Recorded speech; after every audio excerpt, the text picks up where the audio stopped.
ದೆಹಲಿಯಲ್ಲಿ ಭೀಕರ ಜಲಪ್ರಳಯವಾಗಿದೆ. ದೆಹಲಿ ಸುತ್ತಮುತ್ತಲಿನ ಎನ್ಸಿಆರ್ ಪ್ರದೇಶಗಳಲ್ಲಿ ಭಾರೀ ಮಳೆಯಾಗಿದೆ. ಅಲ್ಲಿ ಭೀಕರ ಮಳೆಗೆ ರಾಷ್ಟ್ರ ರಾಜಧಾನಿ ತತ್ತರಿಸಿ ಹೋಗಿದೆ. ಇಲ್ಲಿ ದೆಹಲಿಯಲ್ಲಿ ಮಳೆಗೆ ಪ್ರವಾಹವೇ ಸೃಷ್ಟಿಯಾಗಿದೆ. ಅಲ್ಲಿ ಜಲಾವೃತಗೊಂಡಿರೋದು ದೆಹಲಿಯ ಮುಖ್ಯ ರಸ್ತೆಗಳು.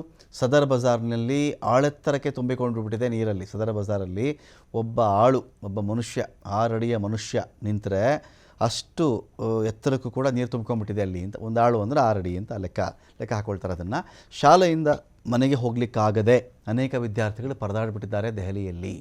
ನೋಯ್ಡಾ, ಘಾಜಿಯಾಬಾದ್, ಗುರುಗ್ರಾಮ್, ಫರೀದಾಬಾದ್ಗಳಲ್ಲಿ ಬಿರುಗಾಳಿ ಸಮೇತವಾಗಿ ಭಾರೀ ಮಳೆಯಾಗಿದೆ. ಅಲ್ಲಿ ಮಳೆ ತೀವ್ರತೆಗೆ ಹಲವು ಕಡೆಯಲ್ಲಿ ಅಂಗಡಿ ಮುಂಗಟ್ಟು ಬಂದಾಗಿದೆ. ಇಂದಿರಾ ಗಾಂಧಿ ಏರ್ಪೋರ್ಟ್ಗೆ ಬರಬೇಕಾಗಿದ್ದಂಥ ಪ್ರಯಾಣಿಕರು ಪರದಾಟ ನಡೆಸಿದ್ದಾರೆ. ಮಳೆಯಿಂದ ದೆಹಲಿ ನಗರದಾದ್ಯಂತ ಭಾರೀ ಟ್ರಾಫಿಕ್ ಜಾಮ್ ಉಂಟಾಗಿದೆ.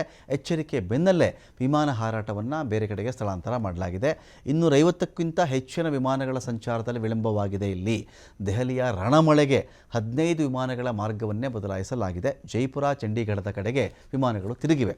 ಆಗಸ್ಟಲ್ಲಿ ಭಾರೀ ತೀವ್ರತೆಯ ಮಳೆ ಇಲ್ಲಿ ದಾಖಲಾಗಿದೆ. ಸೊ ಹವಾಮಾನ ಇಲಾಖೆ ಎಚ್ಚರಿಕೆಯನ್ನು ಕೂಡ ಇಲ್ಲಿ ಕೊಟ್ಟಿದೆ.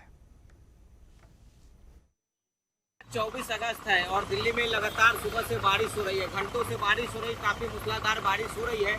इसमें दिल्ली सरकार की जो तैयारियां है कि कैसे दिल्ली की सड़कों पे जलभराव ना हो, इन जलभराव से निपटने के लिए मुख्यमंत्री रेखा गुप्ता सरकार की जो तैयारियां है वो देखिए मेरे पीछे वाटर मास्टर पंप चल रहा है।